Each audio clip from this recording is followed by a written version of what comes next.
နှစ်ကနန်းသမား2ရက်နေ့17ရက်နေ့20ရက်နေ့29ရက်နေ့မွေးတဲ့သူများဒီအကြောင်းအရာကိုမဖြစ်မနေနားထောင်ပါဒါဒီအကောင်လုံးနှုတ်ထုတ်ထားတဲ့သဘောပေါ့နော်သူရဲ့အကောင်းချင်းလေးတွေရှိတယ်သူရဲ့အစိုးချင်းလေးတွေရှိတယ်ဒီဗီဒီယိုကလစ်ကနေပြီးတော့တစ်ချက်အင်ဂျင်ပေါ်ကနေပြီးတော့အတိအကျဝေမျှပေးမှဖြစ်ပါတယ်ဒီ personal number လို့ခေါ်တယ်ဒါမှမဟုတ်လို့ရှိရင်နှစ်ကနန်းမွေးတဲ့လူပေါ့နော်ခုနပြောတဲ့ရက်တွေမွေးသွားတဲ့လူတွေကစိတ်ရင်အယံကောင်းတယ်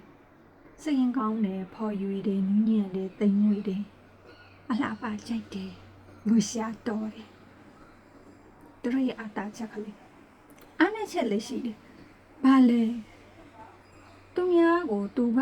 ဥပမာကစိတ်မကောင်းဖြစ်နေတဲ့လူသူကစိတ်ပျော်ရွှင်သွားအောင်သူပြောပြတယ်ဝေမျှတယ်သူများစိတ်ကျဉ်းသွားအောင်သူများစိတ်ချမ်းသာသွားအောင်သူပြောဆိုပြီးတော့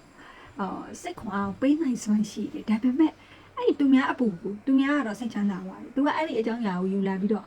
ပြန်ပြီးစိတ်ညစ်နေရတယ်နောက်ပြီးတော့အပေါင်းအသင်းတွေအပေါ်မှာလက်အားနဲ့ချစ်တတ်တယ်ဥပမာကွာသူတို့သူ့တငယ်ချင်းလင်မယားနှစ်ယောက်ပြန်ဖြစ်တယ်ဟိုကပြန်တက်သွားပြီသူကတော့အဲ့ဒီသူ့တငယ်ချင်းရဲ့ရက်ပြသူ့တငယ်ချင်းရဲ့မိန်းမကိုမကျေနပ်သေးဘူးသူ့ရဲ့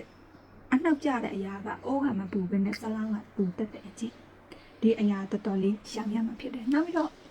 ငွေကြေးကိစ္စနဲ့ပတ်သက်လာလို့ရှိရင်တို့ကငွေရှာတော့တယ်ဒါပေမဲ့အတုံးလေးကျန်တယ်တခါတလေကြောက်လို့ရှိရင်စိတ်လွတ်ပါလို့တုံးချင်တယ်အလှပလေးတွေဟိုစိတ်တွေကတနာတယ်ဖိမခြင်းလို့ဆိုရင်အကောင်လုံးရှေ့နောက်တွက်မကြည့်ငွေတုံးကျန်တယ်အကြံပြုချင်တာကတော့လေတို့ကလေဒီအိမ်တို့မြေတို့နဲ့ပတ်သက်ပြီးတော့ကံကောင်းမှုလေးတွေရှိတယ်ဒါကြောင့်မလို့ဒီ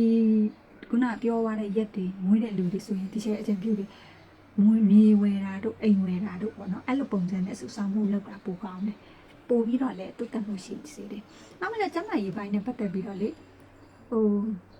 ဒီချက်တော့မင်္ဂလေးဆိုရင်အိမ်ပိုင်းဆိုင်ရာတို့ဘာတို့ပေါ့နော်ကုသမှုလေးတွေခံယူရစေတယ်